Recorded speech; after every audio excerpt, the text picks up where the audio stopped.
And today we're going to talk about something that might completely change how you think about building wealth. Most people focus obsessively on how much money they can make, constantly looking for that next raise, that side hustle, that investment opportunity that's going to make them rich. But what if I told you that the real secret to building wealth isn't about what you earn, it's about what you keep? I've spent years studying the habits of wealthy people, reading everything I can get my hands on about personal finance, and observing the patterns that separate those who build lasting wealth from those who stay stuck in the paycheck to paycheck cycle. And what I've discovered is that wealthy people aren't necessarily the highest earners. They're the smartest spenders.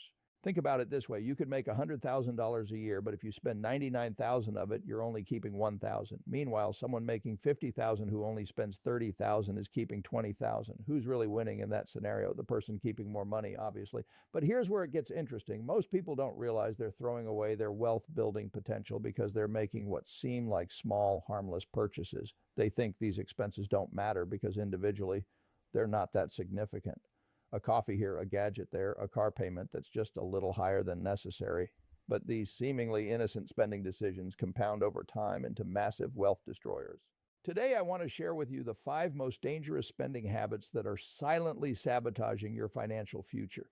These aren't just my opinions. These are patterns I've observed again and again in people who struggle to build wealth, even when they have decent incomes. And the beautiful thing is, once you recognize these patterns and eliminate them from your life, the money you save can be redirected toward investments that actually grow your wealth over time. The first wealth destroyer we need to talk about is brand new luxury cars. Now, I know this might sting a little bit if you're driving a shiny new vehicle that you're making payments on, but hear me out. Cars are depreciating assets, which means they lose value over time. But new cars don't just lose value, they lose value catastrophically fast. The moment you drive that car off the dealership lot, it's worth thousands of dollars less than what you just paid for it. We're talking about a 20 to 30% loss in value within the first year alone. It's like taking a pile of cash and setting part of it on fire, except you don't even get the satisfaction of watching it burn. Let me give you some real numbers to put this in perspective.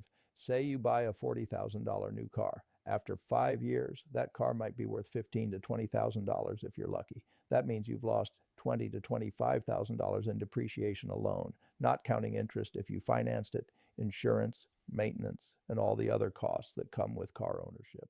Now compare that to buying a 3-year-old version of the same car. You might pay $28,000 for it, and after 5 years, it might be worth $12,000. You've lost $16,000 in depreciation instead of $25,000. That's $9,000 you kept in your pocket by making a smarter choice, but it gets even better than that.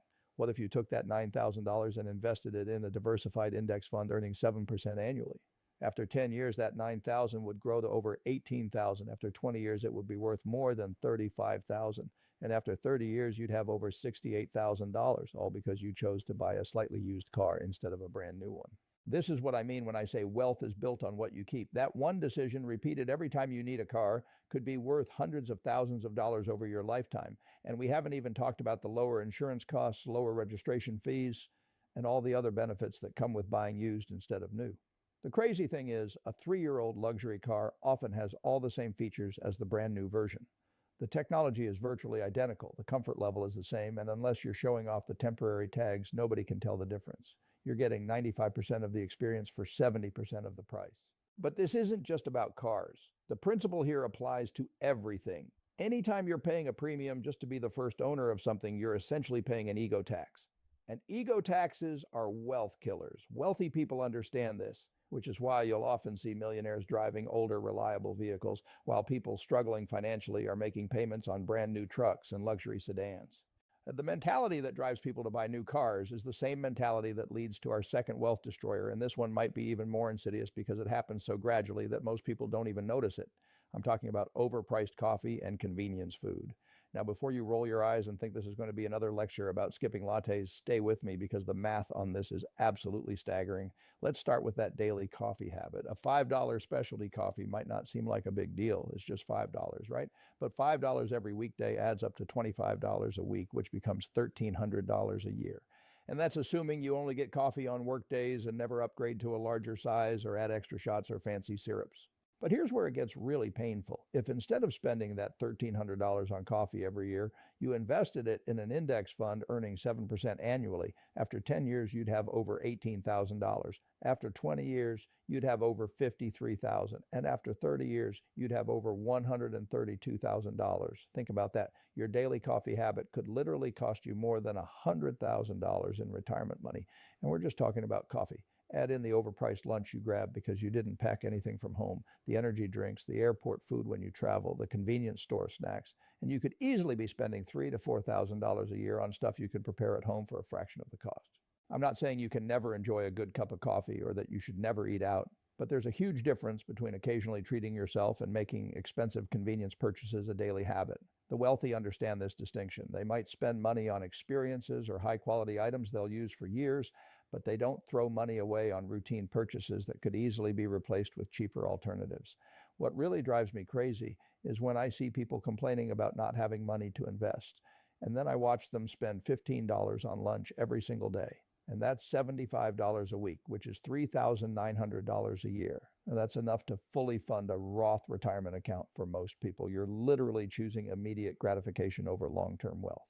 And speaking of immediate gratification, that brings us to the third wealth destroyer, trendy gadgets and electronics you don't actually need.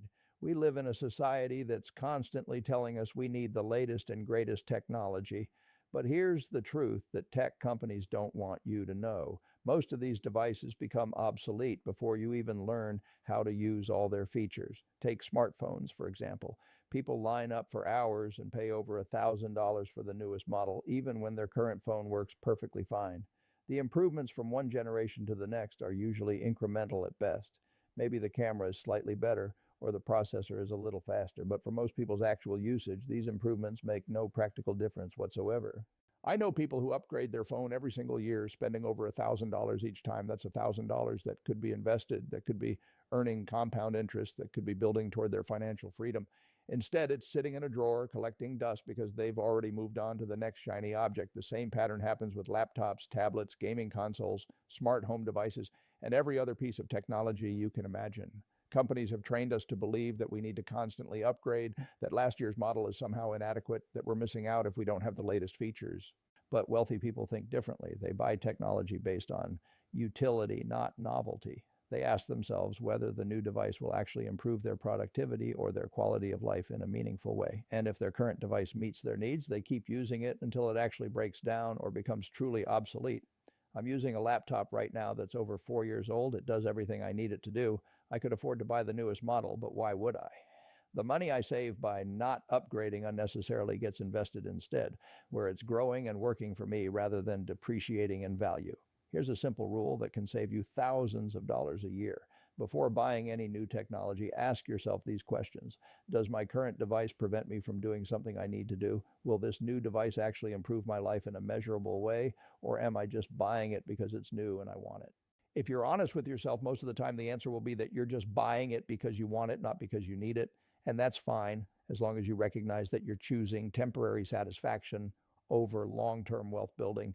But the most dangerous part about this gadget addiction is that it trains your brain to constantly seek the next purchase. You get a little dopamine hit when you buy something new, and then that feeling fades, so you start looking for the next thing to buy. It becomes a cycle that keeps you perpetually spending instead of saving and investing. This mindset is absolutely toxic to wealth building because wealth building requires patience and delayed gratification. It requires being satisfied with what you have while your investments grow over time. If you're constantly seeking the next purchase to make you happy, you'll never build the patience necessary to become wealthy. This constant need for the next purchase brings us perfectly to our fourth wealth destroyer, expensive status clothing and accessories. This might be the most psychologically damaging spending habit of all because it's rooted in trying to impress other people rather than building actual wealth. When you buy designer clothes, luxury handbags, or expensive jewelry primarily for the brand name, you're paying what I call an insecurity tax. Let me be blunt about this. A designer handbag that costs $3,000 doesn't carry your belongings any better than a well-made bag that costs $300. A designer shirt that costs $200 doesn't keep you any warmer or look significantly better than a quality shirt that costs $40. You're paying $2,700 for a logo and the temporary feeling that you look successful. But here's the cruel irony. While you're spending money to look wealthy, you're actually preventing yourself from becoming wealthy. Real wealthy people often dress surprisingly modestly because they understand that true wealth is about what you own, not what you wear. They'd rather put that money into assets that appreciate in value rather than clothes that go out of style. Think about it this way. That $3,000 handbag is going to be worth maybe $300 in 5 years if you're lucky. Fashion moves fast, styles change, and even expensive items wear out or become dated. But if you invested that $3,000 instead, it could be worth over $4,000 in just 5 years at a 7% return. And this is where the status spending trap becomes really vicious. Once you start buying expensive status items, you feel pressure to maintain that image. You can't carry a $3,000 handbag while wearing $50 shoes. You can't drive to work in an expensive car while wearing cheap clothes. One status purchase leads to another, and before you know it, you're spending a huge portion of your income trying to maintain an image of success while your actual wealth building suffers. I've seen people spend $500 on a single outfit for a night out, money they could have invested toward their future. I've watched people go into debt to buy designer clothes because they wanted to look successful at work or social events. It's heartbreaking because they're literally buying the appearance of wealth while destroying their ability to build real wealth. The wealthy understand something that most people don't. Confidence comes from financial security, not from expensive clothes. When you know you have money in the bank, when you know your investments are growing, when you know you could handle an emergency without going into debt, that gives you a confidence that no designer label ever could. Quality matters, don't get me wrong. It makes sense to buy well-made clothes that will last for years rather than cheap items you'll have to replace constantly. But there's a huge difference between paying for quality and paying for status. You can find extremely well-made clothing at reasonable prices if you focus on craftsmanship rather than brand names. This brings us to our fifth and final wealth destroyer, and this one might be the most painful to discuss because it preys on people's hopes and dreams. I'm talking about lottery tickets and get-rich-quick schemes. This is what I call the hope tax, and it's probably the most expensive tax you'll ever pay because it guarantees you'll lose money over time. The lottery is designed to take money from players and give it to the state. The odds are mathematically stacked against you in a way that makes it virtually impossible to win. But even if you did win, which you almost certainly won't, you'd still be worse off than if you had invested that money consistently over time. Let me show you what I mean. Say you spend $10 a week on lottery tickets. That's $520 a year. If instead you invested that money in an index fund earning 7% annually, after 10 years, you'd have over $7,000. After 20 years, you'd have over $21,000. After 30 years, you'd have over $52,000. But lottery tickets aren't the only form of this wealth destroyer. People fall for get-rich-quick schemes all the time. Multi-level marketing programs that promise you'll make thousands of dollars a month working from home. Cryptocurrency schemes that promise massive returns with no risk. Day trading courses that claim you can make a living trading stocks with no experience. These schemes prey on the same psychological weakness as lottery tickets. They promise that you can skip the hard work and patience required for real wealth building and jump straight to being rich. But wealth building doesn't work that way. Real wealth is built slowly and steadily over time through consistent saving and investing. Every dollar you spend on lottery tickets or get-rich-quick schemes is a dollar that could be growing in a legitimate investment. Every hour you spend researching the latest cryptocurrency craze is an hour you could spend learning about proven wealth-building strategies. The hardest part about avoiding these wealth destroyers is that they're all around us. Advertising constantly tells us we need the newest car, the latest gadget, the most fashionable clothes. Social media shows us people living lifestyles we think we want. The lottery advertises itself as your ticket to financial freedom. But building real wealth requires you to think differently than most people. It requires you to ignore the noise and focus on what actually works. Save consistently, invest in diversified assets, avoid debt on depreciating items, and most importantly, stop throwing money away on things that make you feel rich temporarily but keep you poor permanently. The money you save by avoiding these 5 wealth destroyers can be your foundation for building real, lasting wealth. Start small if you need to. Maybe skip the expensive coffee twice a week and invest that money instead. Maybe keep your current phone for an extra year before upgrading. Maybe buy a reliable used car instead of a brand new one.